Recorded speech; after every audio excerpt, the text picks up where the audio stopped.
Amados, bendiciones. Qué gusto nuevamente poder estar con ustedes en esta ocasión para seguir nuestra oración escritural. Y hoy lo vamos a hacer con base en el libro de Apocalipsis, capítulo 2, desde el verso 12 al 17. Vamos a hablar acerca de el mensaje que el Señor Jesús le da a la iglesia de Pérgamo. Y para esta lectura, nuestro amado pastor Francisco va a ser tan amable de hacerla. Bien pueda. Amén, mi apóstol, gracias. Buenos días para todos. Gracias porque hoy martes 9 de noviembre, Dios nos permite poder pararnos desde temprano a darle el primer lugar al Señor. Bendigo sus vidas. Dice la palabra del Señor, el libro de Apocalipsis, capítulo 2, versículo del 12 al 17. Dice el mensaje a Pérgamo. Y escribió al ángel de la iglesia en Pérgamo. El que tiene la espada aguda de dos filos dice esto: yo conozco tus obras y donde moras, donde está el trono de Satanás, pero retienes mi nombre y no has negado mi fe, ni aun en los días en que Antipas, mi testigo fiel, fue muerto entre vosotros, donde mora Satanás. Pero tengo unas pocas cosas en contra de ti, que tienes ahí a los que retienen la doctrina de Balaán, que enseñaba a Balac a poner tropiezo ante los hijos de Israel, a comer de cosas sacrificadas a los ídolos y a cometer fornicación. Y también tienes a los que retienen la doctrina de los nicoloitas, ya que yo los aborrezco. Por tanto, arrepiéntete, pues si no, vendré a ti pronto y pelearé contra ellos con la espada de mi boca. El que tiene oído, oiga lo que el Espíritu dice a las iglesias. Al que venciere, daré a comer del maná escondido y le daré una piedrita blanca y en la piedrecita escrito un nombre nuevo, el cual ninguno conoce sino aquel que lo recibe. Amén. Muy bien. Gracias, Francisco. Usted muy amable. Amados del Señor, esta palabra tiene un propósito muy, pero muy específico que tiene que ver con la forma como nosotros debemos tener un comportamiento en Dios permanente y contundente, ¿sí? Permanente en el sentido de que es para siempre y contundente en el sentido de que hay que hacerle frente a ciertas situaciones. De lo contrario, podríamos decir que muchos de nosotros no estaríamos en este camino a menos que alguien hubiera hecho resistencia en oración, en testimonio, ¿sí? Perseverando y haciéndole oposición a muchas cosas que tal vez a ellos se les presentaron cuando oraban por nosotros. Entonces, el Señor Jesús, cuando se dirige a esta iglesia, la iglesia de Pérgamo, pues tiene varias finalidades. ¿Cómo llegó el mensaje a la iglesia de Pérgamo? Los cristianos antiguamente, ellos iban por diferentes lados llevando la palabra. La mayoría de veces llegaron a lugares distantes por medio de una persecución.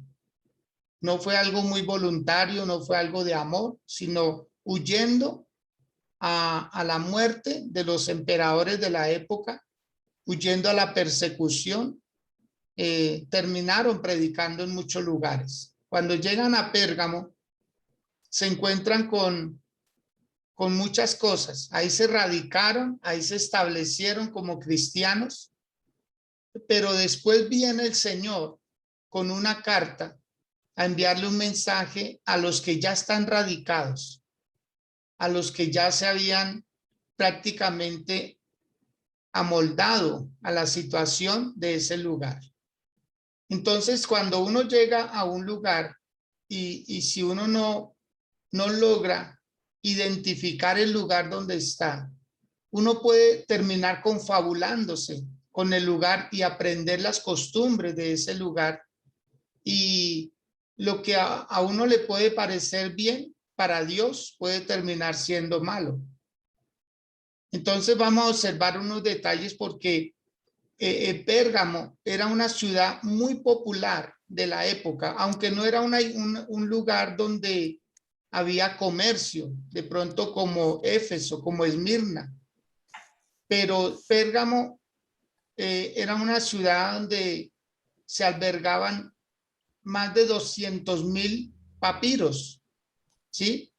Era una de las bibliotecas más suntuosas de la época y ahí prácticamente reposaba la sabiduría, como hoy en día decir la Real Academia Española, algo por el estilo. No superaba a Alejandría en el momento, pero sí competía mucho con ella en el sentido de que si en algo se la pasaban ellos, era leyendo, escudriñando, investigando y escribiendo. O sea, era una tarea de ellos impresionante. Escribir, leer. O sea, divinamente en cualquier parte se podían encontrar personas leyendo o escribiendo o haciendo declamaciones como poéticas. O sea, era una ciudad muy popular y muy vistosa desde ese punto de vista, que todo el que llegara allá tenía dos razones. La primera, aprender más cosas que no sabía, y la segunda, ir por una sanidad, porque de allí fue donde nació prácticamente la medicina. Acordémonos de Esculapio, ¿verdad? Y allá había personas que de pronto le atribuían a las serpientes, unas serpientes ya totalmente dominadas, controladas, ¿sí? Como encantadas, pero que no eran venenosas. Y mucha gente se sometía a un ritual de la mordedura de una de estas serpientes y le atribuían a esa mordedura una sanidad. Por eso es que en el símbolo de la sanidad, hasta el día de hoy en algunos lugares, hay dos serpientes como entrelazadas y con un bastón en medio, dando a entender que es el símbolo de la sanidad, de Esculapio. Es de Pérgamo donde salió esta tradición. Entonces, cuando se habla de Pérgamo, se habla de una ciudad de mucho saber. Y ahí es donde nosotros debemos tener mucho cuidado, porque no todo lo que leemos nos conviene. No todo lo que escribimos es bueno. El apóstol Pablo daba a entender que la mucha letra mata, pero que el espíritu vivifica. Entonces, esta ciudad terminó siendo o entrando en las amonestaciones del Señor Jesús. O sea, esta iglesia representa a alguna persona en particular, pero una comunidad que puede estar siguiendo las mismas prácticas. Vamos a leer algo bien particular que dice directamente el Señor Jesús usando a Juan, el apóstol, para escribirle a esta iglesia. Le dice, escribe al ángel de la iglesia en Pérgamo. ¿Quién era el ángel de la iglesia en Pérgamo? El que dirigía la iglesia. Se cree que era Antipas, ¿sí? Se cree que era el hombre que estaba al frente de ese lugar. Ya lo vamos a observar. Dice, el que tiene la espada de dos filos, dice esto. O sea, está hablando directamente el Señor Jesús. Saca a colación lo que dice el libro de Hebreos, que toda la palabra de Dios es como espada de dos filos que penetra hasta partir el alma, el espíritu, los tuétanos. Es la que discierne los pensamientos y las intenciones del corazón. Entonces, imaginemos quién está hablando, cómo se presenta él, que corta de ida, pero corta de venida. O sea, no pierde el viaje. Siempre va a estar cortando. Y eso es delicado, que el Señor le diga a uno, yo voy a ir a usted con espada. Espero que todo esté bien. Luego dice, yo conozco tus obras y donde moras. Wow. Yo conozco tus obras y donde moras. Esto es algo extraordinario y nos debe a nosotros alegrar porque hay supervisión, pero nos debe hacer temer porque en esa supervisión pueden encontrar algo muy delicado en nosotros. Y es bueno que nosotros, como hijos de Dios, comprendamos que estamos puestos en un lugar no para estar súper relajados, no para estar muy cómodos, no para evitar problemas. ¿Por qué Dios permite que ciertas personas estén en lugares difíciles? Es que este era un lugar difícil. Ser cristiano en Pérgamo era difícil, muy difícil, era complicado. Se exponían a la muerte. Todo el que dijera soy cristiano, lo podían apedrear, lo podrían lapidar, lo podrían descuartizar. Era tremendo. O sea, decir que era cristiano se requería valor. Por esa razón, dice el Señor Jesús, yo conozco tus obras y donde moras. Luego dice, ¿dónde está el trono de quién? De Satanás. Hay una, y no es teoría, sino son unas interpretaciones, unos estudios que se cree que el Señor Jesús le decía al trono de Satanás, porque es que en Pérgamo se le daba la adoración a César como el Kyrios. O sea, Pérgamo se ganó como el premio de poder levantar una efigie, una estatua a César. O sea, César ya no existía, pero sin embargo allá lo inmortalizaron. Entonces todo el mundo le rendía demasiado honor a César. Y el que no lo hiciera, había sentencia de los emperadores de la época que el que no hiciera la venia a César, lo podían matar. Esa es una de las interpretaciones que se le puede dar a que tenía el trono de Satanás. No es que practicaran la brujería, no es que practicaran la hechicería, no, sino que cambiaron de Dios. Y cuando se pone cualquier Dios, Dios lo considera como un anticristo, como un diablo, como un demonio. Entonces, no era que se practicara la brujería como en otros lugares, sino que ellos eran tanta la venia, tanta la reverencia que le hacían a César, que prácticamente empezaron a olvidar que había un Dios. Para ellos el Dios del momento era el César. Esa es una de las interpretaciones. La otra, que las personas se ufanaban tanto en sus escritos antiquísimos, que ellos tuvieron una disputa con Alejandría en ese momento, e incluso por el bibliotecario. El bibliotecario fue como comprado, fue como sobornado a que se pasara a Pérgamo. Y el rey de Alejandría lo que hace es encarcelarlo y castigarlo, porque tenía ciertos nexos con los de Pérgamo. Imagínense ustedes, es increíble, ¿no? Porque si alguien sabe, el que tiene las llaves parece que es el que manda. ¿No han notado ustedes en un edificio?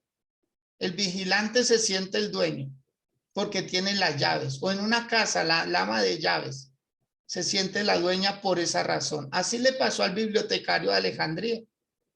Entonces como que no aceptaban que se quitaran personas, y menos para administrar algo tan importante como eran los pergaminos. De hecho, Pérgamo tomó ese nombre por los pergaminos, por los escritos sagrados para ellos de esa época. Luego dice el Señor, hablando del trono de Satanás, hay un pero, que es lo que comienza lo bueno para nosotros como pueblo de Dios, pero lo tremendo para ellos en su momento. Dice, pero retienes mi nombre O sea, el lugar, por difícil que sea, no nos exonera de guardarnos para Dios. Vuelvo y repito eso. El lugar donde estemos desarrollando nuestra vida cristiana, por difícil que sea, no nos exonera de guardarnos para Dios. Una persona puede vivir o tener su casa y en medio de ese lugar haber dos discotecas, haber dos tabernas o haber dos lugares de ocio. Eso no le permite que se tome ciertas copitas o que se eche ciertas bailaditas, solo por el hecho de que es que ese ruido, es que eso como que me lleva, como que me ala. O sea, no lo exoneraba. A los que estaban en Pérgamo no los exoneraba. O sea, ellos no podían caer en los mismos rituales. Y eso se lo alaba el Señor Jesús a la iglesia de Pérgamo.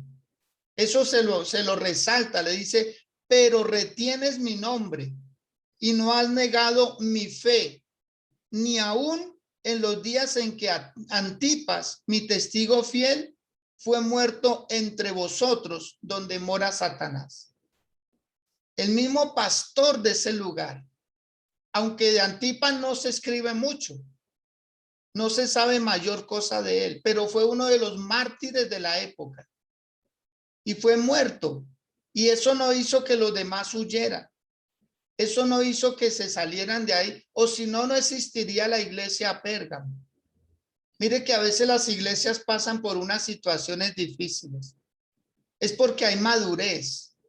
Es porque muchas veces nosotros, si no comprendemos que estamos en un lugar donde hay que hacer resistencia, terminamos huyendo porque uno piensa que es que eso no es de Dios. Cuentan la anécdota de una niña que trabajaba en un programa secular del mundo que tenía que ver con medios de comunicación.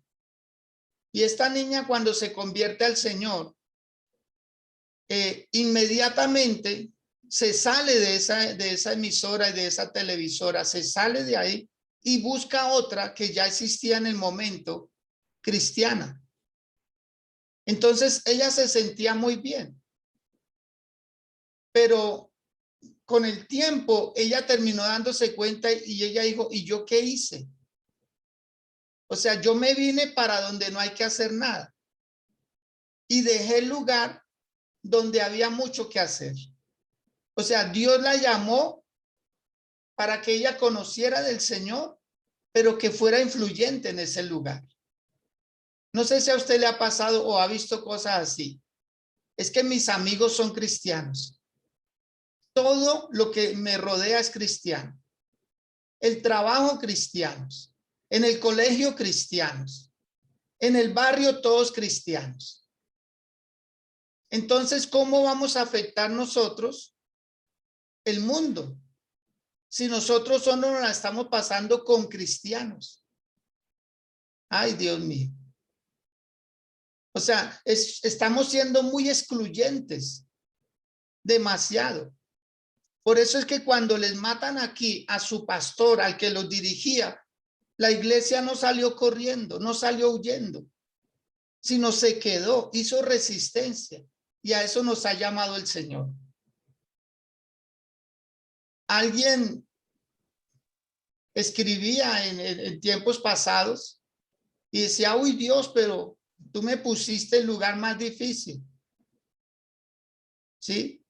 Y el Señor dice, por eso te envía a ti. O sea, tú no estás ahí porque sí. Dios conoce el carácter, Dios conoce el temperamento, Dios conoce la capacidad de cada uno. Y se le ha llamado el cristianismo al que no tiene problemas, al que la vida todo es color de rosa, al que evita problemas como que ese sí es bueno. Y a veces son necesarios ciertas dificultades. Por eso el Señor Jesús dijo, vosotros sois la luz del mundo. Y una luz no se enciende y se pone debajo de una mesa, sino es sobre la mesa para que alumbre a todos los que están en ese lugar. Aquí estaba pasando algo bien fuerte. Ellos estaban siendo puestos a prueba, pero no huyeron, no huyeron. Pero mire que eso no es todo. A veces no vale con solo hacer resistencia si uno no hace cambios de fondo. Dice el verso 14, pero tengo unas pocas cosas contra ti. Ay, Dios mío, ojalá no hubiera ninguna, pero sí habían cositas. Pero tengo unas pocas cosas contra ti. La primera, ¿cuál era?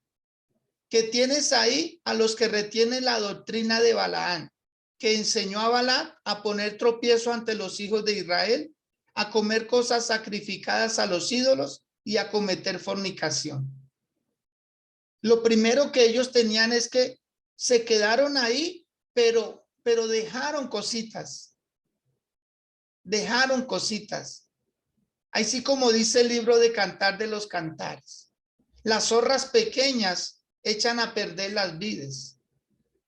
Esas cositas pequeñas que a veces uno dice son insignificantes. Lo que hemos llamado jocosamente mentiras piadosas. Una canita al aire. Ah, yo también tengo derecho. Cosas por el estilo. Esas pequeñas cositas, eso está frenando muchas veces la bendición de muchas personas. Eso era lo primero. Para quienes conocemos la historia del profeta Balaán, que se vendió a Balac. Balac lo contrató y le dijo, yo quiero que me maldigas al pueblo. Y Balaán dijo, está bien, yo voy, pero hablaré lo que Dios me ponga para hablar. Y cuando iba a maldecir, terminaba bendiciendo. Fue tan insistente que eso se repitió en varias ocasiones. A pesar de que era el profeta de Dios. Aprecio, él quería maldecir al pueblo. Amados, si no estamos lejos de esa realidad. Hay hombres de Dios que maldicen familias. Que si usted se va del lugar del lado de ellos, los maldicen. Los maldicen. Amado, esto no está lejos. Por eso digo, hay personas que se atribuyen tanta santidad que piensan que si nadie está al lado de ellos se pierde. No, no es pecado retirarse de un lugar, es pecado retirarse de Dios. Entonces, a miedo están teniendo personas al lado. No, nadie está obligado a estar al lado de nadie.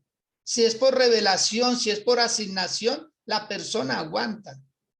Y si entiende el propósito por el cual se le puso al lado de cierta persona.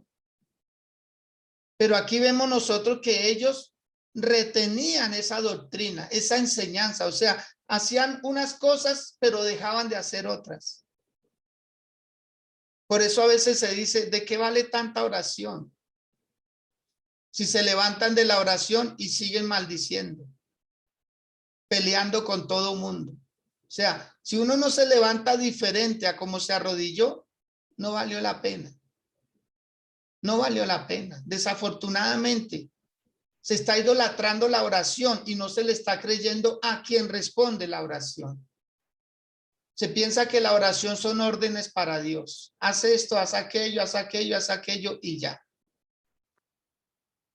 Lo segundo, dice el versículo 15, también tienes a los que retienen la doctrina de los nicolaitas, la que yo aborrezco. La doctrina de los nicolaitas. Es una doctrina que prácticamente ellos mantuvieron, ¿sí? Los nicolaitas, que tiende prácticamente ellos a hacer lo mismo, que es una doctrina que no tiene mucha trascendencia, digamos, en el ardor del pueblo del Señor, porque la palabra nicolaitas quiere decir el que conquista al pueblo, el que conquista al pueblo y el que induce a la inmoralidad. Eso significa o ese era el trasfondo de la doctrina de los nicolaitas. O sea, algo así como política e inmoralidad. ¿Le suena? ¿Le suena lo que vivimos hoy en día? La doctrina de los nicolaitas. Dominio del pueblo e incitación a la inmoralidad. Por eso estas palabras no están ahí en vano. El Señor no está reprochándole a la iglesia algo que no está pasando. Y la iglesia ha sido muy permisiva. La iglesia ha sido muy permisiva. Y si las personas que están en la política, desafortunadamente, en nombre de Dios, si no hacen las cosas bien, van a tener mayor castigo. Porque están usando al pueblo de Dios. Pero los están induciendo a la inmoralidad. O sea, hay una mezcla ahí fuerte. A eso se refiere la doctrina de los nicolaitas. Un dominio al pueblo y después de que lo tienen dominado, lo incitan a hacer cosas malas. Hoy en día hay permisos. Acá en Colombia hará tal vez un mes que ya es un decreto que los menores de edad no necesitan un permiso para casarse o para convivir con cualquier persona. Oiga, qué tremendo es esto. Es una doctrina nicolaíta. Es un dominio constante al pueblo. Pero fuera un dominio nomás para controlarlo, pero es una libertad licenciosa para hacer lo que quieran, pero controlados. Uno no entiende eso. Lo dominan, pero a la vez lo liberan para que hagan cosas que a ellos les conviene mantener a un pueblo así. Por eso en el verso 16, el Señor Jesús le dice a la iglesia de Pérgamo, por tanto, ese por tanto tiene que ver con una oportunidad más. Por tanto, arrepiéntete, arrepiéntete. A 5 de las 7 iglesias, el Señor Jesús les dijo lo mismo. Arrepiéntete.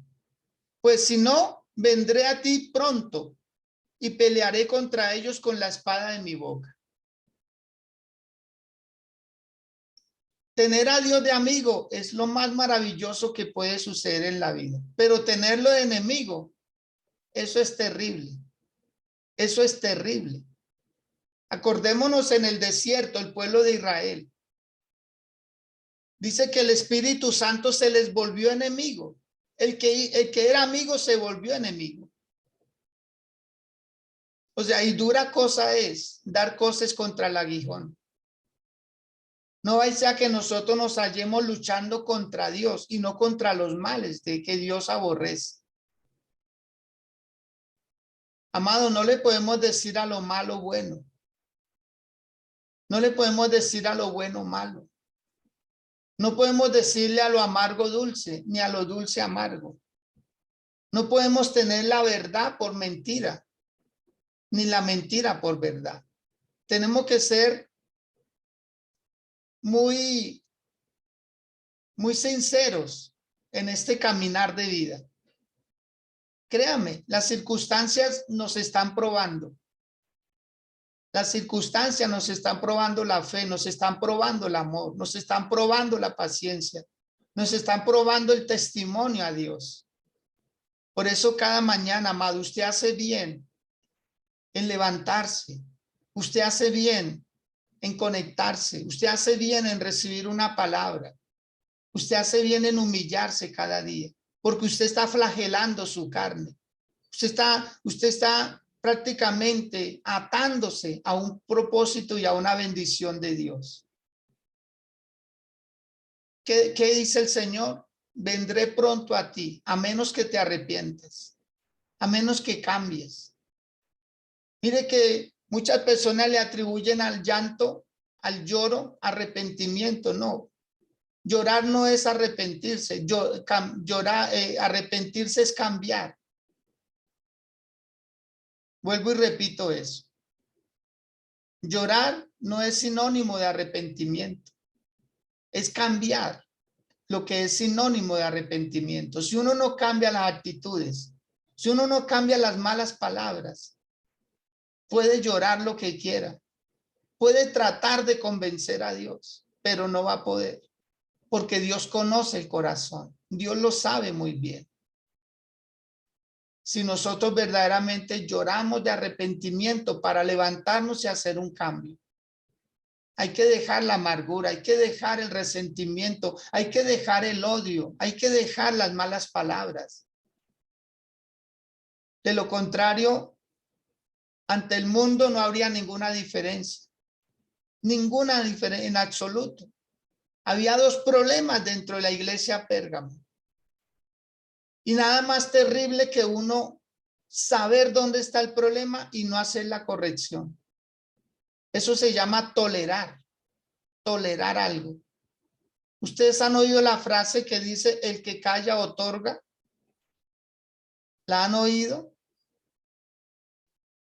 O sea, el que calla sabiendo dónde hay un problema, se hace casi que partícipe de ese problema. Y nosotros, en el nombre del Señor Jesús, tenemos que ser fuertes contra el mal. Lo que Dios aborrece, nosotros debemos aborrecer. Ahí está la evidencia de ese verdadero efecto que hizo el Señor en nuestras vidas. Cuando dice que Él peleará con la espada de su boca, cuando Él dice que va a venir así, es porque llega un límite y Dios está al límite. No porque esté preocupado ni afanado, no, sino que ya se están cumpliendo todas las cosas. Vendrán cosas más difíciles, amados del Señor. Esto que estamos viviendo, esta pandemia, esta crisis existencial, esta crisis de identidad, estos malos gobernantes. Amado, la iglesia piensa que puede cambiar las cosas. La iglesia no puede cambiar las cosas. Es el Señor el que puede cambiar las cosas. Nosotros como iglesia estamos siendo protagonistas de algo que estaba escrito para que nosotros fuéramos los testigos oculares de lo que está pasando. Pero no podemos cambiar las cosas. Yo no sé, se están levantando unos superhéroes. Es que yo sí. Es que yo sí. No, amado. En otros países ya se ha visto cómo la iglesia se ha dejado permear. Es increíble que donde hay muchas iglesias también hay mucha delincuencia. Es porque no ha habido un cambio de fondo. No me vayan a malinterpretar, por favor. Es que no ha habido un cambio de fondo, de vida. El que se convierte a Cristo, el apóstol Pedro dijo, el que hurtaba no hurte más. El que mentía no mienta más. Entonces hay que dejar cosas de nuestra naturaleza, de lo que veníamos haciendo y entrar en la naturaleza de Dios. Porque fácilmente hacemos cosas a escondidas y Dios nos conoce, Dios sabe lo que está pasando en nosotros. Pero a veces queremos engañar a la misma conciencia. No, eso está bien. No, yo lo hago por esta y esta razón. Podemos poner miles de justificaciones, argumentos, quizás válidos. Pero por alguna razón, ellos dijeron, no, tengamos aquí a los nicolaitas. Sigamos la doctrina de Balaán, no hay problema. Eso a la final no es mucho, no se nota, amados. E incluso la profecía hoy en día hay que sopesarla en la palabra de Dios. No todo lo que a usted le dicen viene de parte de Dios. A veces viene de la carne, para emocionarlo, para tenerlo ahí. Hay que tener mucho cuidado. En el verso 17 dice, el que tiene oído, oiga lo que el Espíritu dice a las iglesias. ¿Qué les dice? Al que venciere. Wow. O sea, cualquiera de nosotros, al que venciere, no dice fulano y sutano, no. Ahí está la opción, nos incluye a todos. Al que venciere, daré a comer del maná escondido. O sea, el verdadero alimento, el maná que recibió el pueblo de Israel en el desierto, fue una comida como por para acallarles la rabia que tenían ellos contra Dios. O sea, fue un alimento que Dios les dio obligado para que no se murieran de hambre. ¿Usted se imagina eso? O sea, no les dio el mejor alimento, les dio cualquier alimento. Por eso dice que hay un maná escondido. Hay una reserva de Dios. Hay el mejor alimento. Si el pueblo de Israel durante 40 años comió maná y se mantuvieron vigorosos, bien fortalecidos, ¿usted se imagina con el verdadero maná del cielo, que es el Señor Jesús? Yo les daré a comer del maná escondido y le daré una piedrecita blanca. Por favor, anoten esto. ¿Por qué una piedrecita blanca? ¿Qué tiene que ver la piedrecita blanca? Pues hay varias interpretaciones. ¿A quién se le daba una piedrecita blanca? Una piedrecita blanca se le podía dar a alguien que se le considerara un amigo. A alguien a quien se le considerara un amigo. Esa piedrecita blanca podía decir, mire, hagamos una alianza. Yo te doy esta piedrecita blanca en señal de amistad. ¿A quién más se le daba una piedrecita blanca? Un juez en un tribunal le podía dar una piedrecita blanca a un sentenciado a muerte. Y se le decía, mira, eres libre. Si alguien te pregunta por qué no te ajusticias, muéstrale la piedrecita blanca. Muéstrale la piedrecita blanca que cual nadie lo va a poder inculpar a usted. ¿Por qué? Porque el juez le dio la piedrecita, lo exoneró de toda culpa. ¿A quién más se le daba una piedrecita blanca? A los que lograban grandes victorias a favor del pueblo. Aquel que lograra sacar al pueblo de una esclavitud, de un problema, a esa persona se le daba una piedrecita blanca y prácticamente se le consideraba un héroe comunal, un héroe nacional. Como pasa hoy en día a nuestros deportistas que representan a la nación en unos Juegos Olímpicos. A ellos se les da una medalla y esa medalla la muerden, ¿verdad? A ver, a evidenciar si es oro. Y ellos la levantan con orgullo y dice, esa simbólicamente es como si así fuera la piedrecita blanca. Entonces tenía razón el Señor para decir, al que venciere, le daré a comer del maná escondido y le daré una piedrecita blanca. Y en la piedrecita, ahí viene lo más importante, un nombre nuevo, el cual ninguno conoce sino aquel que lo recibe. En la Biblia, amados de Dios, hay muchas personas a las que el Señor les cambió el nombre. Saulo de Tarso terminó siendo el gran Pablo. Cefas, Simón, terminó siendo el gran Pedro.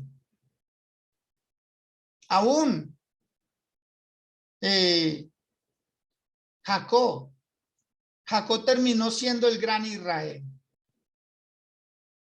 El mismo Abraham, el padre de muchedumbres, terminó siendo Abraham, el padre de naciones.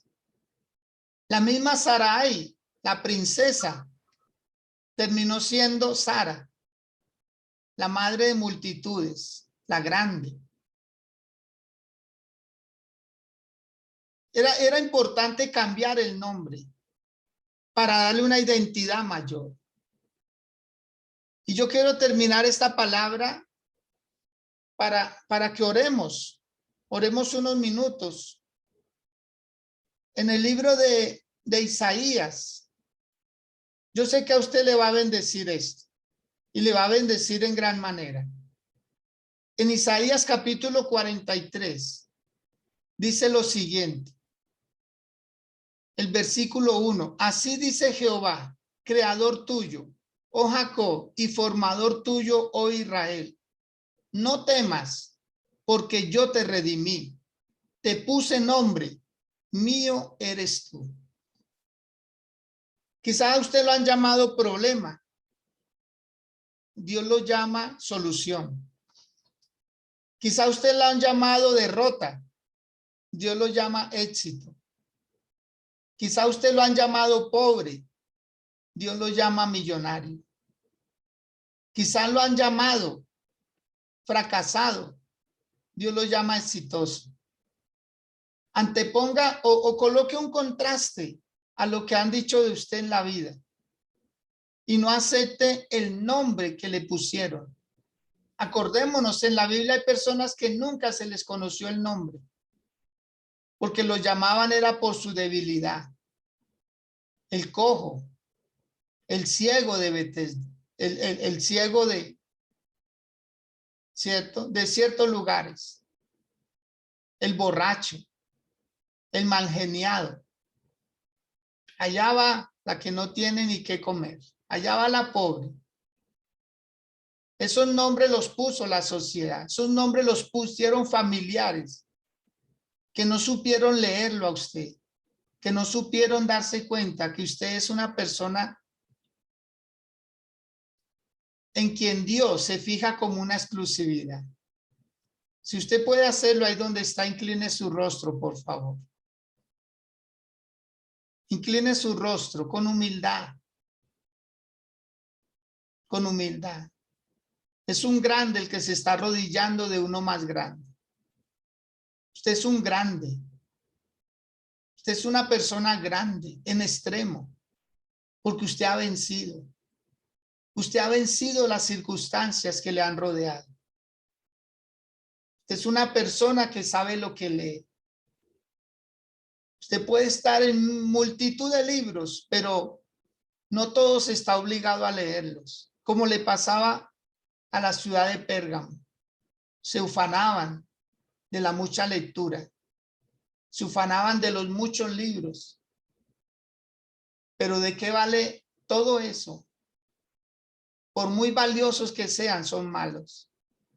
Hay libros muy costosos, pero que llevan a perdición. Y hay libros muy económicos, como la Biblia, muy económico, entre los libros, entre los bestsellers. Usted encuentra una Biblia a un precio irrisorio. Usted encuentra una Biblia, aún se la obsequian. Pero muchos piensan que porque no tuvo un valor comercial, no tiene un valor espiritual. Amados, tenemos que invertir ciertas cosas en nosotros. Digámosle, Dios, ¿cómo es posible que yo me sienta atraído a leer un libro de superación personal que escribió fulano sutano, cuando no leo tu palabra, que es la verdadera superación en todas las ramas de la vida? Dígale al Dios del cielo, Señor, voy a empezar a ser más fuerte. En lugar de pedir que tú me saques de aquí, voy a transformar este lugar. Como hicieron los que se quedaron cuando su pastor Antipas fue sacrificado, fue muerto por mantenerse firme a la fe que enseñó, que predicó durante muchos años, pero que eso no hizo desistir al pueblo de Pérgamo a continuar la tarea. Dígale, Señor, yo voy a ser fuerte. Dígale, Señor, yo me voy a mantener en este camino de vida porque me conviene, porque vale la pena estar aquí, Señor. Porque sé que es la única oportunidad que tengo de avanzar, de crecer, de mejorar. Dígale, Dios, es lamentable todo lo que pasó la iglesia de Pérgamo. Estaban ahí haciendo resistencia, como yo, Señor, haciendo resistencia para no dejarme llevar, para no dejarme sacar del propósito. Pero aunque haga resistencia para unas cosas, debo hacer resistencia para todas. Dale, Señor, esta doctrina de Balaam, que se ha mimetizado en la iglesia, porque se ha encubierto, Señor.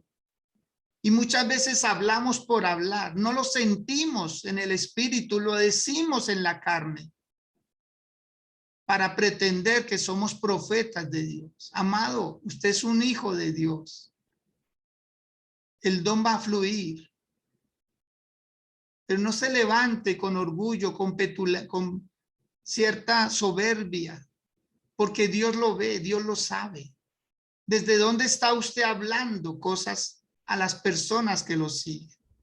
¿Sabe cuánta gente hay lastimada allá en burdeles? ¿Sabe cuánta gente hay lastimada en las calles? ¿Sabe cuánta gente hay lastimada en muchos lugares que no quieren saber de iglesia, que no quieren saber de profetas porque profetizan mal, porque profetizan desde su carne? ¿Para qué profetiza usted una casa?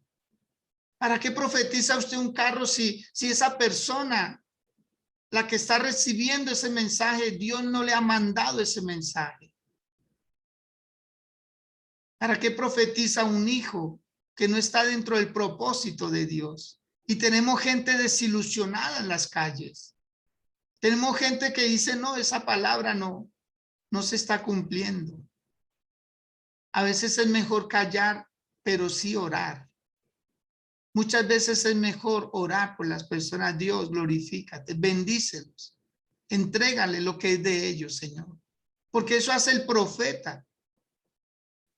Bendice a las personas en base o con base en lo que Dios ha dicho de ellos, con base en lo que Dios quiere para ellos. Pero hay cosas que requieren un tiempo, un proceso. Por eso, amado de Dios, descanse en el Señor. Diga, yo hablaré lo que me conviene hablar y lo que sea de parte de Dios. Porque Balaam, al ver que no había palabra de Dios, se inventó su palabra y le enseñó a Balaam a cómo mezclar a su pueblo con el pueblo pagano.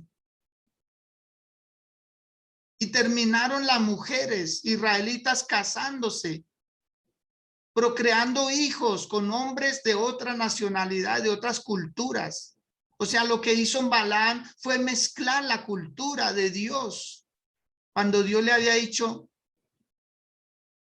no te mezclarás con ellos, como hizo Abraham con su criado. Dijo, guárdate de llevar a mi hijo para que se mezcle con personas que no convienen. Amados del Señor, necesitamos ser hijos de Dios, más que ser legalistas, más que caer en pretensiones, no, mantener firme la norma que Dios ya estableció para nosotros, para todo el mundo, pero los que lo debemos practicar somos los que lo entendemos. Hay que tenerle paciencia a los que están comenzando y dígale eso al Señor, Señor, me voy a armar de paciencia para ellos, ayudarlos a salir de allá. Esa doctrina nicolaíta, esa opresión al pueblo, diga, Señor, yo no me voy a confabular con los que oprimen al pueblo y los incitan a un libertinaje, a una sensualidad. Diga, Dios, yo no voy a participar de pecados ajenos. Me voy a mantener al margen. Me voy a mantener a distancia. Dígale, Dios, es por el bien de muchos. Es por el bien de muchos. Señor, voy a orar. Voy a pedir tu dirección. Voy a elegir gobernantes, pero que sean acorde a tu voluntad, Señor. Para que después no me lamente yo, que fui yo el que los eligió, sino que fuiste tú el que los pusiste ahí, Señor. Guárdalos. Guárdalos a los que aspiran, Señor, a estos puestos públicos. Guárdalos, Dios. Porque si no tienen la madurez suficiente y si no fueron enviados por ti, Señor, van a sufrir, van a pasar grandes consecuencias. Por favor, guárdalos, Dios, en el nombre de Jesús de Nazaret. En cada nación donde está a días, Señor, de celebrarse estas decisiones electorales. pero que nunca perdamos el rumbo, la fe que tenemos en ti, Señor. En el nombre de Jesús te lo pedimos. Y gracias. Gracias por las promesas que están en tu palabra, que las tomamos hoy, Señor. Con humildad aceptamos las promesas que tú nos haces. Estas promesas maravillosas, al que venciere, dijo el mismo Señor Jesús, al que venciere, yo le tengo reservadas grandes y abundantes bendiciones. Al que venciere, dijo el Señor. Dígalo usted mismo en su corazón, en su espíritu. Yo soy uno de ellos. Porque Él lo dijo, al que venciere, le daré a comer del maná escondido. Usted y yo estamos comiendo de ese maná escondido. Jesús mismo dijo, yo soy el verdadero pan que descendió del cielo. Ese pan maravilloso, ese pan suculento, ese pan que da vitamina, que da energía, que trae los energizantes suficientes para mantener un estado de ánimo activo, dinámico hacia Dios. Usted está creciendo día tras día en Dios. Usted está creciendo de una manera extraordinaria. Yo bendigo su vida, bendigo su casa, le bendigo sus proyectos. A usted le va a ir muy bien, porque usted ha hecho resistencia. Usted que ha estado ahí, y su casa se va a gozar, su casa, su familia, lo van a amar muchísimo porque usted ha sido la persona que ha estado abriendo brecha, que ha estado abriendo camino, que no se ha quedado. ¿Cómo no bendecirle su vida, amado? ¿Cómo no bendecirle su vida? ¿Cómo no? El Señor, ¿cómo no se va a fijar en usted? Si usted le está mandando señales al cielo, si usted está diciendo, Señor, la vida no me ha sido fácil, pero eso no quiere decir que voy a actuar cuando todo esté fácil. No, voy a hacer que las cosas sean diferentes, Dios, porque tú me asignaste esta casa. Tú me asignaste una familia, Señor, que tal vez no tiene los recursos, Señor, pero voy a hacer en tu nombre que los tenga. Voy a hacer que cambien las cosas. Por eso, comer de ese maná escondido, esa piedrecita blanca, mire, el juez de toda la tierra nos entregó a nosotros esa piedrecita. Ahí, cada vez que usted la muestre, nadie va a poder acusarlo, porque si usted la tiene, usted es el dueño de esa piedra. Usted es el dueño. Es un amigo llamado Jesús que te dice, sellemos esta amistad, te entrego la piedra. Es la ciudad que le dice, tú venciste. Es la familia que te está diciendo, tú venciste. Aquí está la piedra. La que te dice, tú eres el que abriste camino. Y ese nombre escondido, solo Dios y usted lo sabe. Se le cambió el nombre a Jacob. Un hombre que estaba esperando una oportunidad. Un hombre que no arrebató una primogenitura, sino que desde el vientre el Señor había dicho, el mayor le servirá al menor. Diga, yo no le estoy quitando nada a nadie. Estoy reclamando mi derecho legal. Mi derecho legal. Y usted es un bendecido del Señor. Por favor, levante sus manos y declárelo. Y diga, soy un bendecido del Señor. Por ello, me deben seguir las promesas que están escritas en la palabra del Señor. Y hoy será un día, este maravilloso día, 9 de noviembre. Este hermoso día será un día de alumbramiento, será un día de respuesta, será un día glorioso y extraordinario para usted, para su casa, para sus finanzas.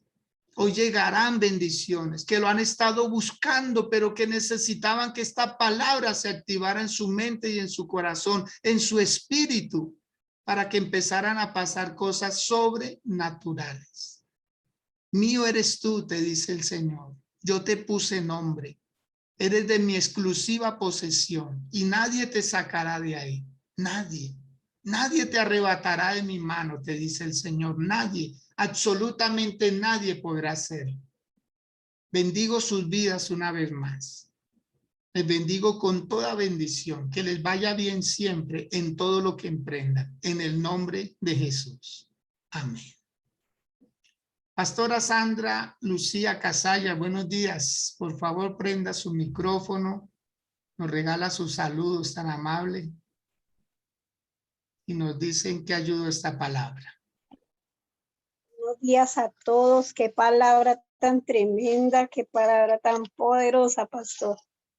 De verdad que uno dice, cada día el Señor más nos habla, nos exhorta, y eso es muy bueno, porque yo creo que eso es lo que tenemos nosotros que humildemente recibir, la exhortación de parte de Dios, que Él sea el que nos direccione. Y bueno, algo que yo veía ahorita y pensaba, yo decía, cuando hay ese amor, uno hace las cosas, así nos equivoquemos. Muchas veces nos equivocamos, pero Dios está, yo miraba ahorita con la palabra como a veces nosotros somos permisivos con muchas cosas en nuestras casas, en nuestra familia, en el ministerio, y así como decía la palabra, ¿no? Pues que el Señor sea ayudándonos para tomar dirección, para tomar buenas decisiones, que nos llene de sabiduría, que nos llene de cada día más de ese compromiso, de santidad, de ese compromiso de querer agradar a Dios, de ese compromiso de entender que si nosotros fuimos elegidos de parte de Dios, que tenemos, como dice la palabra, somos un real sacerdocio, y donde quiera que vayamos tenemos que mostrar a ese Jesús, a ese Dios, a ese amado. Y bueno, que el Señor desate sobre nuestras vidas mucho amor, mucho, pero mucho, mucho amor de parte de Dios para con el perdido, nuestros familiares, que el Señor nos ayude a poder expresar ese amor y a poderlo entregar en su totalidad. Les bendigo a todos. Gracias, pastor, por esta palabra. Que sea hoy un día de respuestas, un día donde el Señor nos direccione, donde el Señor nos ayude y nos dé más sabiduría cada día. Bendiciones, mi pastor. Un abracito a todos. Amén, Sandrita. Gracias por su saludo, sus consejos que nos da también. Bueno, bendecirles a todos, a todos. Permítanme darles un anuncio a todos antes de despedirnos.